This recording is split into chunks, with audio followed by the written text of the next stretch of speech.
ایک یہودی نے آقا کو دیکھ لیا تھا، ایک یہودی بچے نے آقا کو دیکھ لیا تھا. اسے کیا ملا؟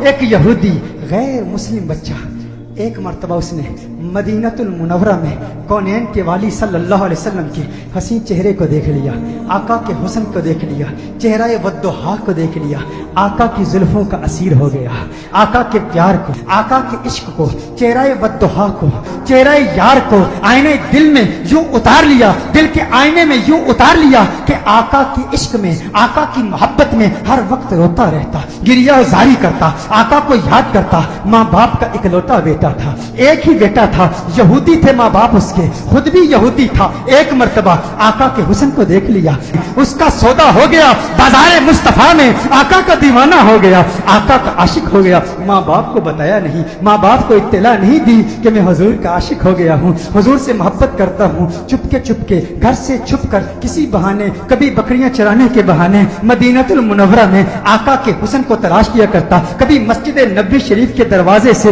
چپ کے آقا کا حسین چہرہ دیکھ لیا کرتا تھا، آقا کے حسن کو دیکھتا، آقا کی عظمتوں کے ترانے الاپتا. ایک وقت گزر گیا، ایک مدت بیت گئی، آقا کا دیدار نہیں ہوا. تمنائے دیدار مصطفیٰ صلی اللہ علیہ وسلم میں بیمار ہو گیا، بیمار عشق مصطفیٰ ہو گیا. اس قدر بیمار ہوا کہ بستر علالت کو اپنا بچھونا بنا لیا. وہ بستر پر آ گیا، ماں باپ پریشان ہیں، حیران ہیں، اسے کیا ہوا، اچانک اسے کیا ہو گیا. بے شمار فزیشنز کو بلایا، اپنے وقت کے معالج حکیموں کو بلایا، اطباء کو بلایا، لیکن کسی کو پتہ نہ چلا اس کا مرض کیا ہے، اس کا مرض کیا ہے. کوئی ظاہری سمپٹمز نظر نہیں آ رہے، زخم نظر نہیں آ رہا، گویا زبان ہاتھ سے کہہ رہا ہے یہ زخم طیبہ ہے، یہ سب کو نہیں ملتا، کوشش نہ کرے کوئی اس زخم کو سینے کی. ماں باپ پریشان، رشتہ دار پریشان، عزیز و اقارب پریشان. اسے کیا ہو گیا، اچانک کیسے بیمار ہو گیا. بیماری شدت پکڑ گئی، اس قدر بیمار ہوا، ایسا بیمار ہوا کہ وہ شام بھی آ گئی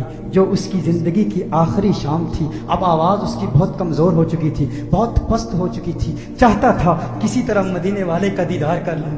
یہودی ہے، ابھی تک ایمان نہیں لایا، آقا کا دیدار کرنا چاہتا ہے. بڑی مشکل سے آواز بلند کرتا ہے میرے والد محترم، میری ایک تمنا ہے، میری ایک آرزو ہے، میری ایک خواہش ہے، آپ پوری کر دیں گے نا؟ والد نے کہا ہے میرے لختے جگر، ہے میری آنکھوں کے تارے، تو میرے دل کا سہارا ہے، تو اس دنیا سے آج جا رہا ہے. معالج اطباء ڈاکٹرز نے جواب دے دیا ہے تیرے بچنے کا کوئی امکان نہیں ہے. تیری خواہش کیسے پوری نہیں کروں گا؟ کہا میرے والد محترم، مرنے والے کی خواہش تو دشمن بھی پوری کرتے ہیں، آپ ناراض تو نہیں ہوں گے نا؟ کہا ناراض نہیں ہوتا، تو بتا کیا چاہتا ہے؟ کہا اپنا دل آمنہ کے لال کو دے چکا ہوں، میں محمد عربی کا عاشق ہو چکا ہوں، ان کے عشق میں گائل ہو چکا ہوں. میری ایک خواہش، میری ایک تمنا، میری ایک آرزو، ایک مرتبہ چہرہ والضحیٰ کو دیکھنا چاہتا ہوں، ایک مرتبہ آقا کی حسین زلفوں کو دیکھنا چاہتا ہوں. والد ناراض ہو گیا، والد نے غصہ کیا، ارے ظالم تو کیا کہہ رہا ہے، دنیا سے جا رہا ہے، اپنا دین بھول چکا ہے، کیا کہہ رہا ہے؟ کہا ہے والد محترم، آپ نے وعدہ کیا تھا نا، آپ نے کہا تھا میری آخری خواہش پوری کریں گے. والد نے کہا میں نے وعدہ کیا تھا، تو میرا اکلوتا بیٹا ہے، تیری خواہش پوری کروں گا.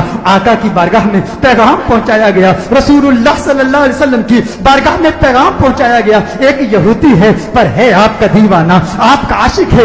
میرے آقا رحمت للعالمین ہیں، وہ ساری کائنات کے لیے رحمت ہیں، فقط مسلمانوں کے لیے رحمت نہیں، وہ ہر مذہب سے تعلق رکھنے والوں کے لیے رحمت ہیں، فقط انسانوں کے لیے رحمت نہیں، وہ تو نباتات کے لیے رحمت ہیں، وہ تو جمادات کے لیے رحمت ہیں، وہ تو شجرات کے لیے رحمت ہیں، وہ تو جنات و ملائکہ اور ساری کائنات کے لیے رحمت ہیں. میرے آقا کا انداز دل برانہ دیکھیے. میرے آقا نے صحابہ سے فرمایا صحابہ اٹھو، ایک یہودی ہے پر مجھ سے پیار کرتا ہے، دنیا سے جا رہا ہے، آؤ اس کے پاس چلتے ہیں. میرے آقا یہودی بچے کے گھر میں چلے جاتے ہیں. وہ یہودی بچہ آقا کا انتظار کرتے کرتے اب اس کی آنکھیں بند ہو چکی تھی. والد اس کے قریب کھڑا تھا. والد نے کہا ہے میرے لختے جگر، ہے میرے بیٹے، آنکھیں کھول، آنکھیں کھول، آنکھیں کھول، دیکھ تیرا پیار آ گیا ہے، دیکھ تیرا محبوب آ گیا ہے. ارے جس کے دیدار میں تو راتوں کو روتا رہتا تھا، آج دیکھ تیرا محبوب آ گیا ہے. اس کی جاتی ہوئی روح گویا